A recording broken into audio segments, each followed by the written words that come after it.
Hello, it's Willie from the Ozarks, and we're ready for our February the 11th lesson in A Course in Miracles workbook for students. From the original edition, lesson 42. God is my strength. Vision is His gift. God is my strength. Vision is His gift. The idea for today combines two very powerful thoughts, both of major importance. It also sets forth a cause and effect relationship which explains why you cannot fail in your efforts to achieve the goal of the course. You will see because it is the will of God. You will see because it is the will of God. So seeing is the goal of the course. It is His strength, not your own, that gives you power. So God's strength, not your own. And it is His gift to you rather than your own, which offers vision to you. God's gift to you that offers you the ability to see. God is indeed your strength, and what He gives is truly given. This means that you can receive it any time and anywhere, wherever you are, and in whatever circumstance you find yourself. Your passage through time and space is not random. You cannot but be in the right place at the right time. Isn't that nice to think about? You cannot but help but be in the right place at the right time. Such is the strength of God. Such is His gift. We will have 2 3 to 5 minute longer exercise periods today. One as soon as possible after you wake, and another as close as possible to the time you go to sleep. It is better, however, to wait until you can sit quietly by yourself at a time when you feel ready than it is to be concerned with the time as such. We're going to aim for in the morning and the evening as soon as you get up and close to going bedtime. But more importantly is a time when you can sit without interruption by yourself and be able to give your attention to this without feeling like you're, occupied with other thoughts. Begin the practice period by repeating the idea for today slowly with eyes open, looking about you. Okay, begin the practice period by repeating the idea for today slowly with your eyes open. God is my strength. Vision is His gift. So you're going to start by sitting down and just look around and say, God is my strength. Vision is His gift. Then close your eyes and repeat the idea again. And then close your eyes and say, God is my strength. Vision is His gift. And do it quite slowly. Say it quite slowly. God is my strength. Vision is His gift. After this, try to think of nothing except the thoughts which occur to you in relation to today's idea. You might think, for example, vision must be possible. God gives truly. Or God's gifts to me must be mine because He gave them to me. Any thought that is clearly related to the idea is suitable. You may in fact be astonished at the amount of course-related understanding some of your own thoughts contain. Let them come without censoring unless you realize your mind is merely wandering and you have let obviously irrelevant thoughts intrude. You may also reach a point where no thoughts at all seem to come to mind. If such interferences occur, open your eyes and repeat the thought once more while you look slowly about you. Close your eyes, repeat the idea once more, and then continue to look for related thoughts in your mind. Remember, though, that active searching for relevant thoughts is not appropriate for today's idea. Remember, though, that active searching for relevant thoughts is not appropriate for today's idea. Try merely to step back and let the thoughts come. If you find this difficult, it is better to spend the practice period alternating between slow repetitions of the idea, God is my strength, vision is His gift, with your eyes open, then closed, then open, and so on, than it is to strain in order to find suitable thoughts. So we don't want to use strain. And it's better if you find yourself not able to think of anything, to just use the idea for today and say it with your eyes closed, and then with your eyes open, and then with your eyes closed. Say it slowly. God is my strength. Vision is his gift. And you can do that if no thoughts are just coming to streaming through to you in your 3 to 5 minute mind searching with your in the quiet with your eyes closed. You can go back and forth, just saying the lesson for today. God is my strength. Vision is his gift. There is no limit on the number of short practice periods which would be most beneficial. No limit. Do it as much as you want.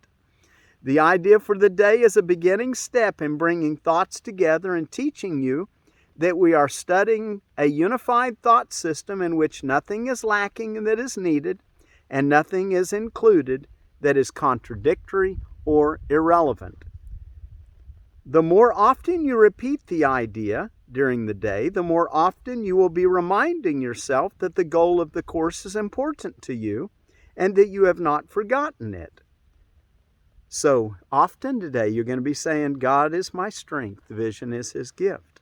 And even says there in that last paragraph, the more often you repeat the idea, God is my strength, vision is his gift, during the day, the more often you will be reminding yourself that the goal of the course is important to you and that you have not forgotten it. And of course that applies every day to all our lessons. But today, with the lesson we're working on is God is my strength, vision is his gift. We want that all this year. We want to be able to just keep these ideas in our mind. Just let them backwash all of the negative thoughts, all of the painful thoughts, all the guilt thoughts, all of the things that don't speak of the kingdom of heaven and of the love of God. All right, God is my strength. Vision is his gift. All right, let's go take a look. A little windy out here, getting some wind blowing some leaves on me. Still a little snow patch right here beside me in the shade of this cedar tree. Before we're going to be reading in chapter 12, the problem of guilt, section 5, the two emotions. And we're going to, even though we made it down, we're ready for paragraph 40, we're going to start in paragraph 38 today and read the rest of the section. All right, while you're turning there, if you'd like to follow along, let me tell you about another okra that, I told you my dad was from Louisiana and born in Shreveport. Here's a variety called lasagna, or lasagna, excuse me. Louisiana 16-inch long pod. It's the Louisiana 16-inch long pod variety. You can eat the pod of this truly impressive heirloom okra from Louisiana until they reach about 10 inches long, which is about 2 times as long as most okra varieties. Seasoned okra growers know how easy it is to miss a day of picking and find your plant covered in pods that are too tough to eat. With this variety, though, pods stay tender a little longer. The pale green pods are superbly tasty and tender. Plants are rugged and sturdy. So that's the Louisiana long pod. Might want to just call it that. Actually, the name they've got in here is the Louisiana 16-inch long pod. But from the write-up, it sounds like if you let it get about 16 inches, it's probably going to be too tough to eat. Maybe it should have been called the Louisiana 10-inch long pod. Anyway, it's the Louisiana long pod okra. And I read that to you out of the Baker's Creek catalog, by the way. So, you can get your seeds, and you don't need to get those right now unless you're going to be planting them inside. Even that, you probably don't want to plant them this early. They'd be root bound by the time you put them out, because they're tender and won't take any frost at all, just like your tomatoes and peppers. But tomatoes and peppers can grow a little longer in the house, I think. At least I've had them grow pretty good size in the house before I set them out. All right, let's take a look now in paragraph 38. And we're under the two emotions. He's been talking about our two emotions are love and fear. And one's from God and one we made ourselves. And that the fear thoughts come from trying to create a world that's separate from God. That's our private world. So with that in mind, let's continue. You see what is not there, and you hear what is soundless. Your behavioral manifestations of emotions are the opposite of what the emotions are. You communicate with no one, and you are as isolated from reality as if you were alone in all the universe. In your madness, you overlook reality completely, and you see only your own split mind everywhere you look. God calls you, and you do not hear. God calls you, and you do not hear. For you are preoccupied with your own voice. Wow, talking so much to ourselves about what we think's real that we can't hear God's voice at all. The vision of Christ is not in your sight, for you look upon yourself alone. Little children, would you offer this to your Father? I just love the way he says that. Little children, would you offer this to your Father? For if you offer it to yourself, you're offering it to him, and he will not return it, for it is unworthy of you, because it is unworthy of him. Yet he would release you from it and set you free.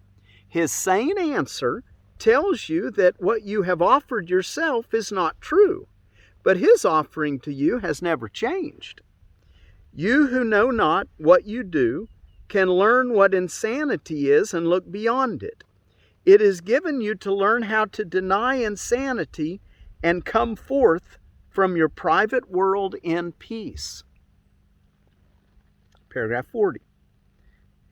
Keep that last, let me read those last two sentences again.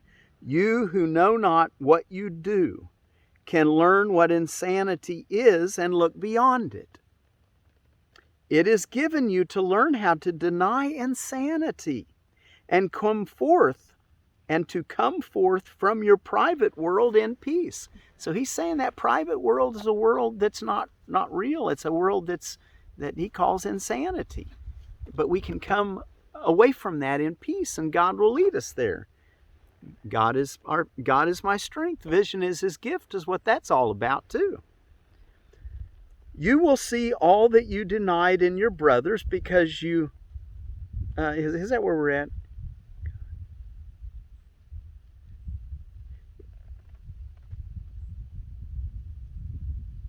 Yeah, let's go ahead. Paragraph 40. You will see all that you denied in your brothers because you denied it in yourself. For you will love them, and by drawing nigh unto them, you will draw them to yourself, perceiving them as witnesses to your reality, which you share with God. I am with them as I am with you, and we will draw them from their private worlds. For as we are united, so would we unite with them. The Father welcomes all of us in gladness, and gladness is what we should offer him. Gladness is what we want to offer God. Isn't that great to think that that's the offering he wants, is our gladness? And we want to offer that to our brothers and sisters? The Father welcomes all of us in gladness, and gladness is what we should offer him. For every son of God is given you to whom God gave himself. And it is God to whom you must offer them to recognize his gift to you. So we're going to be offering the gladness of God to our brothers and sisters. And by doing that, it says, and it is God to whom you must offer them to recognize his gift to you. 41. Vision depends on light, and you cannot see in darkness.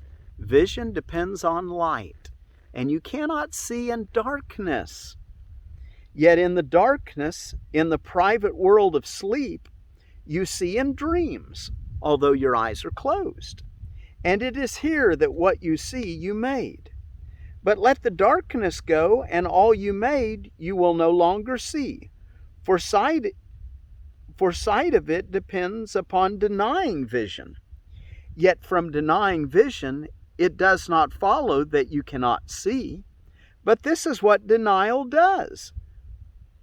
Yet from denying vision, it does not follow that you cannot see. But this is what denial does. For by it you accept insanity, believing you can make a private world and rule your own perceptions. Yet for this, light must be excluded. Dreams disappear when light has come, and you can see. Dreams disappear when light has come, and you can see. Dreams disappear when light has come, and you can see. You know, we're children of the light. We want to dance in the light, be glad in the light. It's our gladness that we offer to our brothers and sisters and that we receive from God. Paragraph 42. Do not seek vision through your eyes, for you made your way of seeing that you might see in darkness, and in this you are deceived. Wow. Do not seek vision through your eyes, for you made your way of seeing that you might see in darkness, in this world, the world of darkness. And in this you are deceived. You think we see, but we really don't. We just see, we see a representation of our inner world. And that's what we're working with, the inner world, and what we see there, not with what the eyes see. Beyond this darkness, and yet still within you, is the vision of Christ, who looks on all in light. Your vision comes from fear as his from love. And your vision comes from fear, and Christ's vision comes from love. And he sees for you as your witness to the real world. That's why we want to look through the eyes of Christ. He is the Holy Spirit's manifestation, looking always on the real world and calling forth its witnesses and drawing them unto you.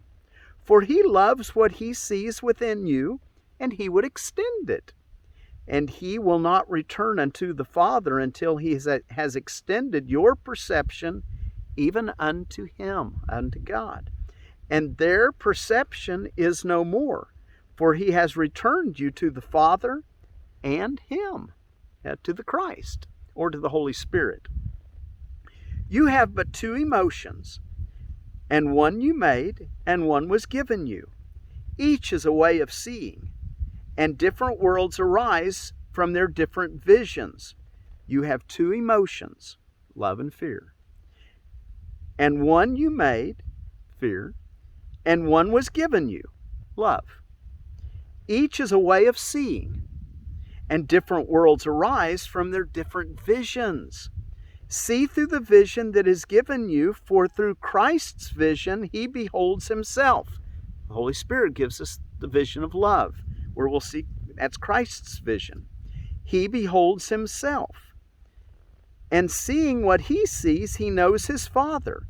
Beyond your darkest dreams, he sees God's guiltless Son within you, shining in perfect radiance, which is undimmed by your dreams.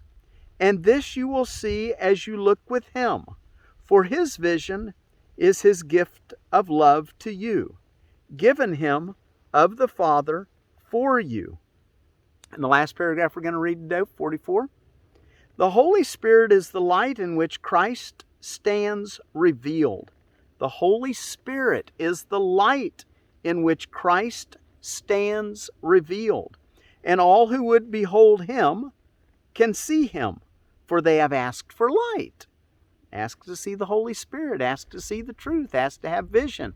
God is my strength. Vision is his gift. Nor will they see him alone, for he is no more alone than they are. Because they saw the Son, they have risen in him to the Father. And all this will they understand because they looked within and saw beyond the darkness the Christ in them and recognized him.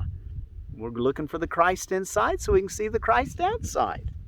In the sanity of his vision, they looked upon themselves with love, seeing themselves as the Holy Spirit sees them. In the sanity of his vision, they looked upon themselves with love, seeing themselves as the Holy Spirit sees them. And with this vision of the truth in them came all the beauty of the world to shine upon them. You want to see beauty everywhere? Well, see the Christ in you. See the beauty of the Christ inside, and then see it in everyone, everywhere. All right? And that finishes that section. Tomorrow we'll start off with Finding the Present, Section 6. Today, many times today, say to yourself, God is my strength. Vision is His gift. And be sure to take your 2 extended periods of 3 to 5 minutes and search your mind and basically allow your mind, rather than searching at this time, I guess really the way he says is look for relevant thoughts that have to do with the idea that God is my strength, vision is His gift.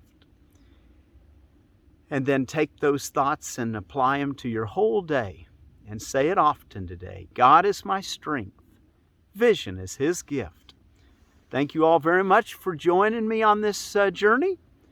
Until tomorrow, God is my strength. Vision is His gift.